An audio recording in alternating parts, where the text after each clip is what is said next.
Баршаңызға қайырлы күн достар. Бал біздің ағзамызға өте пайдалы. Сонымен қатар зияны да бар. Кімдерге бал жеуге болмайды? Ендеше видеоның соңына дейін қараңыздар, сол жөнінде ақпараттармен бөлісемін. Бал адам ағзасы үшін пайдалы заттардың қайнар көзі. Оның құрамында көмірсуға, глюкоза, фруктоза және сахароза, А, Е, С, К және В тобындағы дәрумендерге бай. Сонымен қатар органикалық қышқылды, ферменттер мен темір, күкірт, калий, мыс, магний, фосфор, йод сынды минералдарды кездестіруге болады. Ағзамызды пайдалы заттармен толықтыру үшін құнарлы тағам, жеміс-жидек, көкөніс жемей-ақ балды тұтынсақ болды емес пе? Деген сұрақтың тууы заңды. Алайда бал бәрімізге де пайдалы емес екен. Сонымен қатар кез келген уақытта да жей алмайды екенбіз. Бұл туралы толық білгіңіз келсе, видеоны соңына дейін қараңыздар. Балды кімге жеуге болмайды? Бал өте ауыр азық. Сондықтан да оны ұйқы безі ауыратындарға, аллергиясы барларға, 2 жасқа толмаған сәбилерге, қызуы көтерілген науқасқа, асқазан ішек жолдары дұрыс жұмыс істемейтіндерге, жүкті әйелдерге, емізулі аналарға, қант диабетімен ауыратындарға, инфаркт пен инсульт алғандарға, семіздікке шалдыққандарға бал жеуге қатаң түрде тыйым салынады. Балды қалай жеу керек? Біріншіден, мөлшерін білу маңызды. Тәулігіне ересек адамдар үшін 80-150 грамм, ал кішкентайларға 30-50 грамм бал жеу керек. Осы мөлшер ағзаны пайдалы заттармен толықтыруға жеткілікті. Егер балды шамадан тыс көп жеп қойсаңыз, жүйке жүйесінің зат алмасудың жұмысы бұзылып, қандағы қант мөлшері көбейеді. Салмағыңыз артып, аллергия мазалауы мүмкін.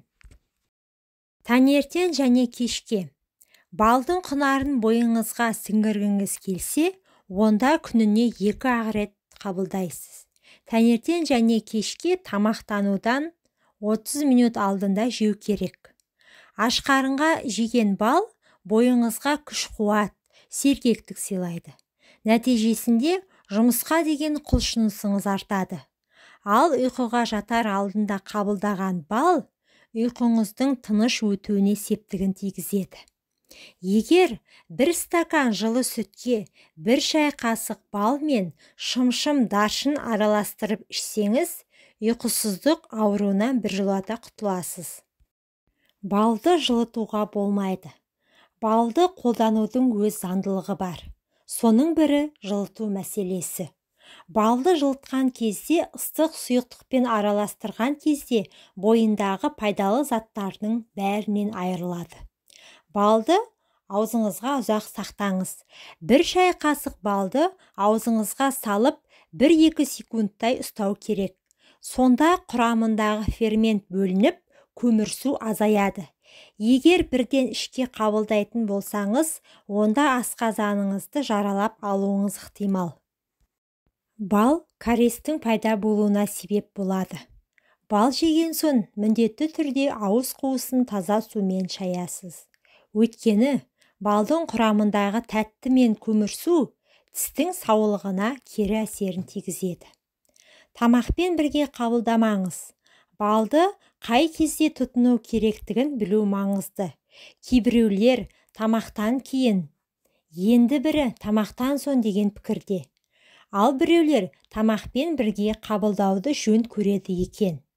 Бірақ тамақпен бірге қабылдаудың ағзаға зияны тимесе пайдасы жоқ. Біріншіден, асқазанға ауырлық түсіреді. Екіншіден, артық салмақ қосуға септігін тигізеді. Асқазан қышқылын анықтаңыз. Асқазандағы асқазан қышқылы қалыпты болса, балды тамақтанудан 30 минут бұрын қабылдау керек. Ал егер қышқыл төмен болса, онда 1 стакан салқын суға 1 шай қасық бал араластырып, тамақтанудан 10-15 минут бұрын ішіңіз. Асқазан қышқылы басым болса, жылы суға бал араластырып, тамақтанудан 1,5 сағат бұрын ем жүргізесіз. Ұйқыға жатар кезде бал жесеңіз, ағзаңыз қандай өзгеріске ұшырайтынын білесіз бе? Егер ұйқыға жатардан алдын үзбей бал жейтін болсаңыз, кейбір ағзаңыздың жұмысын жеңілдетеді. Нақтырақ айтқанда, жүйкені тынықтырады. Нәтижесінде ұйқыңыз тыныш болып, таңертең сергек оянасыз. Оған себеп балдың құрамындағы триптофан заты.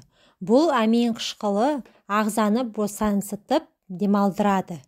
Триптофан стресстен сақтайды, күйзеліспен күреседі, әрі жүйкені тынықтырады. Қан қысымын түсіреді. Бал антиоксидантқа бай. Ол өз кезегінде қан қысымын реттеуге ықпал етеді. Егер жатар кезде 1 шай қасық бал жеп жатсаңыз, жүрек ауруының алдын алады. Балдың тағы бір пайдалылығы иммунитетті көтереді. Балдың құрамындағы антиоксидант пен бактерияға қарсы зат инфекциямен, бактериямен, вируспен күреседі. Ал егер балға даршын араластырып қабылдасаңыз, емдік қасиетін арттырасыз. Қартаюды тежейді. Тез қартаюдан қорықсаңыз, терге ғана емес, ішкі ағзаға да мән беру керек.